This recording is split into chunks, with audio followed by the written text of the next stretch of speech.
everyone, welcome back to my channel. I gaming Akhamjiranata Devi Kawi. Aduga aigi channel mamingna Akhamjedi haina lezai. Aduga ngasi aina uchagadoriba makeup video ukidri nangumba hariba isai adudagi bijuga silaibagana kumba isai adudagi uchagadoriba makeup video matek amani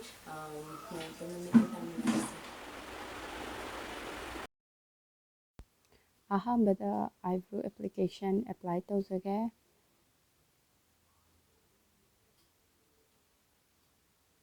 Aina apply tawjariba eyebrow color si dark brown color ni. Yetlomda apply tawba loibaga oinaromda amuk chap manana apply tawjage.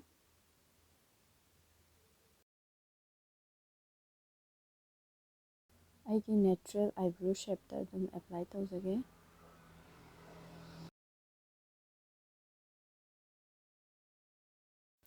Eyebrow apply tawba loibaga primer apply tawjage. Mai sinba thungna horen foundation thabada mai yamna soft oraga yamona shine yauraga unabagidamagta.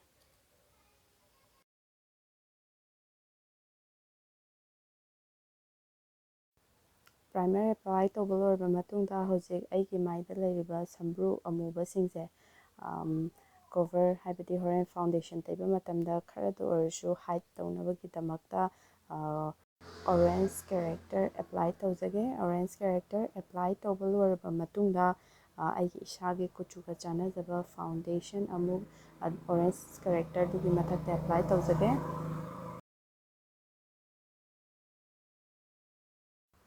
Eyeshadow apply tawdringaida foundation adu brush amagi matengna eyelid sinba thungna apply tawjage. Adugi matungda khutna amuk dep namaga foundation adu fazana unsada absorb tawhanjage. Eyelid ta foundation apply tawba loigraba matungda powder khara amuk apply tawjage.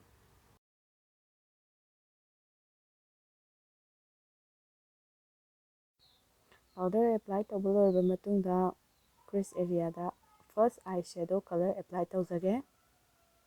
Mid animak chap manana apply tawjage.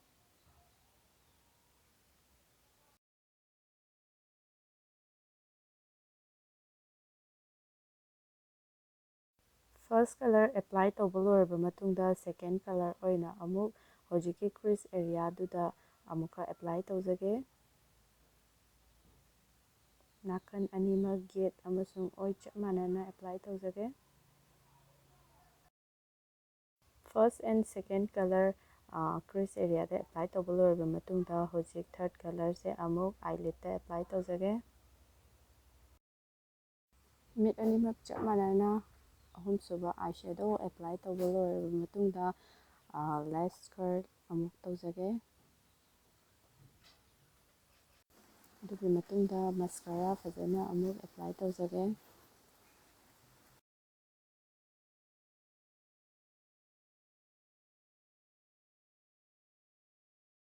Mascara apply tawba loibaga eyelashes apply tawjage. Tweezerna eyelashes hapiba matamda fazana cheksana hapiyu. Oi thakpuramdasu amuk fazana apply tawjage.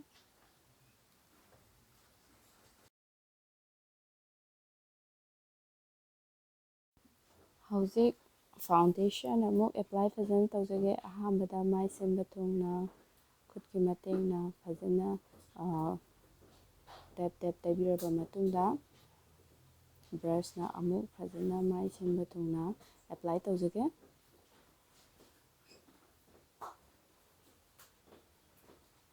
Foundation apply tawba matamda brush aduna dep nambiyu. Yamna kandaba pressure da medium pressure da apply tawbiyu.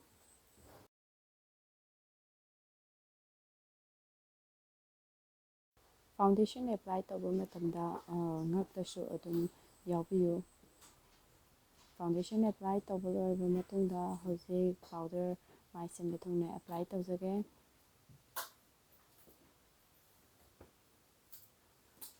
Powder apply tawba loibaga hojik aigi ngasai eyeshadow incomplete oihobadu ꯍꯧꯖꯤꯛ complete ꯑꯣꯏꯍꯟꯖꯒꯦ ꯃꯈꯥꯗꯁꯨ ꯐꯖꯅ apply ꯇꯧꯖꯒꯦ ꯉꯁꯥꯏꯒꯤ first and second colour brush ꯃꯆꯥ ꯑꯃꯅ mix ꯇꯧꯔꯒ ꯑꯃꯨꯛ ꯈꯤꯇꯪ ꯂꯧꯖꯔꯕ ꯃꯇꯨꯡꯗ ꯃꯤꯈꯥꯗ ꯑꯃꯨꯛ ꯐꯖꯅ ꯑꯦꯄ꯭ꯂꯥꯏ ꯇꯧꯖꯒꯦ ꯑꯗꯨꯒ ꯑꯃꯨꯛ ꯐ꯭ꯂꯦꯠ ꯑꯣꯏꯕ ꯈꯤꯇꯪ ꯆꯥꯎꯇꯛ ꯇꯧꯕ ꯕ꯭ꯔꯁ ꯑꯃꯃꯨꯛ ꯂꯧꯖꯔꯒ ꯅꯣꯁ ꯀꯟꯇ꯭ꯔꯣꯂꯤꯡ ꯇꯧꯖꯒꯦ ꯍꯥꯟꯅ ꯐꯖꯅ ꯑꯦꯄ꯭ꯂꯥꯏ ꯇꯧꯕꯤꯔꯕ ꯃꯇꯨꯡꯗ ꯈꯨꯠꯅ ꯑꯃꯨꯛ ꯌꯥꯝꯅ ꯁꯣꯐ ꯑꯣꯏꯅ ꯎꯅꯕꯒꯤꯗꯃꯛꯇ ꯑꯦꯄ꯭ꯂꯥꯏ ꯇꯧꯔꯤꯕ ꯖꯒꯥ ꯑꯗꯨꯗ ꯈꯔ ꯅꯥꯟꯊꯣꯛꯆꯒꯦ ꯑꯗꯨꯒꯤ ꯃꯇꯨꯡꯗ ꯑꯃꯨꯛ ꯐꯦꯁ ꯀꯟꯇ꯭ꯔꯣꯂꯤꯡ ꯇꯧꯖꯒꯦ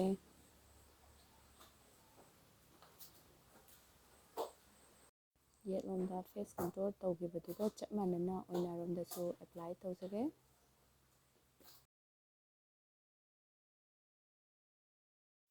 ꯐꯦꯁ ꯀꯟꯇ꯭ꯔꯣꯜ ꯂꯣꯏꯔꯕ ꯃꯇꯨꯡꯗ ꯍꯧꯖꯤꯛ ꯌꯥꯝꯅ ꯂꯥꯏꯠ ꯑꯣꯏꯕ ꯕ꯭ꯂꯁꯔ ꯑꯦꯄ꯭ꯂꯥꯏ ꯇꯧꯖꯒꯦ ꯐꯦꯁ ꯍꯥꯏꯂꯥꯏꯠ ꯇꯧꯖꯒꯦ ꯑꯍꯥꯟꯕꯗ ꯅꯥꯇꯣꯟꯗ ꯑꯅꯤꯁꯨꯕꯗ ꯆꯤꯟꯕꯥꯟ ꯃꯊꯛꯇ ꯑꯍꯨꯝꯁꯨꯕꯗ ꯌꯦꯠꯀꯤ ꯆꯩꯔꯣꯡ ꯑꯃꯗꯤ ꯑꯣꯏꯒꯤ ꯆꯩꯔꯣꯡ ꯂꯣꯝꯗ ꯑꯦꯄ꯭ꯂꯥꯏ ꯇꯧꯖꯒꯦ ꯑꯗꯨꯒꯤ ꯃꯊꯪꯗ ꯑꯃꯨꯛ ꯈꯗꯥꯡꯗ ꯑꯦꯄ꯭ꯂꯥꯏ ꯇꯧꯖꯒꯦ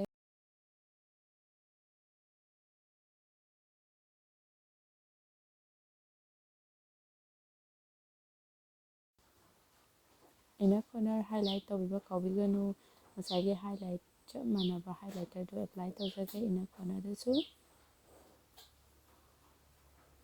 ꯑꯗꯨꯒꯤ ꯃꯇꯨꯡꯗ ꯂꯤꯞꯁꯇꯤꯛ ꯑꯦꯄ꯭ꯂꯥꯏ ꯇꯧꯖꯒꯦ ꯑꯩꯅ ꯂꯤꯞꯁꯇꯤꯛ ꯑꯦꯄ꯭ꯂꯥꯏ ꯇꯧꯖꯒꯗꯧꯔꯤꯕꯁꯤ ꯁꯥꯏꯟ ꯈꯔꯗꯤ ꯌꯥꯎꯋꯤ ꯁꯥꯏꯟꯗꯣ ꯃꯦꯠ ꯑꯣꯏꯅ ꯎꯅꯕꯒꯤꯗꯃꯛꯇ ꯂꯤꯞꯁꯇꯤꯛ ꯑꯦꯄ꯭ꯂꯥꯏ ꯇꯧꯕ ꯂꯣꯏꯔꯕ ꯃꯇꯨꯡ ꯄꯥꯎꯗꯔ ꯈꯔ ꯑꯃꯨꯛ ꯑꯦꯄ꯭ꯂꯥꯏ ꯇꯧꯖꯒꯦ ꯃꯦꯠ ꯑꯣꯏꯅ ꯎꯅꯕꯒꯤꯗꯃꯛꯇ ꯅꯦꯆꯔꯦꯜ ꯂꯨꯛ ꯑꯣꯏꯅ ꯎꯅꯕꯒꯤꯗꯃꯛꯇ